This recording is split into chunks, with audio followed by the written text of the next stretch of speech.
ചമാരെ നിങ്ങൾ ലഡാക്കിലത്തെ apple കണ്ടിനാ? ലഡാക്കിലത്തെ apple ആണെങ്കിൽ നല്ല പുറകെ ഉണ്ട്. നല്ല കിടിലം വിളവ് എടുക്കാൻ പറ്റിയ സമയത്താണ് ഉള്ളത്. നല്ല ചോപ്പ് കളർ ആപ്പിളാണ്, നിങ്ങൾ വീഡിയോയിൽ കാണുന്നുണ്ടാവും. അതുപോലെ തന്നെ നോക്കിയാൽ മാഷാ അല്ലാഹ് നല്ല കൊല പോലെ തൂങ്ങിക്കിടക്കുന്ന ആപ്പിളാണ്. ഇതുപോലെ 4-5 മരങ്ങളുണ്ട്. ഇത് ശരിക്കും ഹുണ്ടർ വില്ലേജ് ആണ്. നമ്മൾ രാവിലെ ഇവിടുത്തെ ഇത്താനോട് ചോദിച്ചു, ഇത്ത നമുക്ക് ആപ്പിൾ പൈസക്ക് തരുമോ? അപ്പോൾ ഇത്ത പറഞ്ഞത് ഇല്ല, നമുക്ക് 4-5 മാസത്തേക്ക് കഴിക്കേണ്ട ആപ്പിൾ മാത്രമേ ഉള്ളൂ.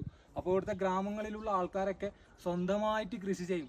ആപ്പിൾ മരങ്ങളുണ്ട്, അതുപോലെ തന്നെ ഇവിടുത്തെ പ്ലം ഉണ്ട്, അതുപോലെ തന്നെ ആപ്രിക്കോട്ട് കൃഷികളൊക്കെ ഉണ്ട്. ഇതുപോലെ കൃഷി ചെയ്ത് പുറത്ത് വിൽക്കുന്നവരുണ്ട്. പക്ഷെങ്കിൽ 75% ആപ്പിളും നമുക്ക് കാശ്മീരിനാണ് വരുന്നത്. ബാക്കി ഇവിടെയുള്ള ആൾക്കാരൊക്കെ ഇവരുടെ തന്നെ സെൽഫ് യൂസിന് വേണ്ടി മാത്രം വീട്ടുപറമ്പിലൊക്കെ ഈ വിന്ററിൽ 3-4 മാസത്തേക്ക് കഴിക്കേണ്ട ഭക്ഷണം ഇവർ തന്നെ ഇവിടെ കൃഷി ചെയ്യാറാണ് പതിവ്. പുറത്ത് വിൽക്കലൊക്കെ കുറവായിരിക്കും. ഗ്രാമങ്ങളിലൊക്കെ കൂടുതൽ ഇങ്ങനെയാണ് നമ്മൾ കാണുന്നത്.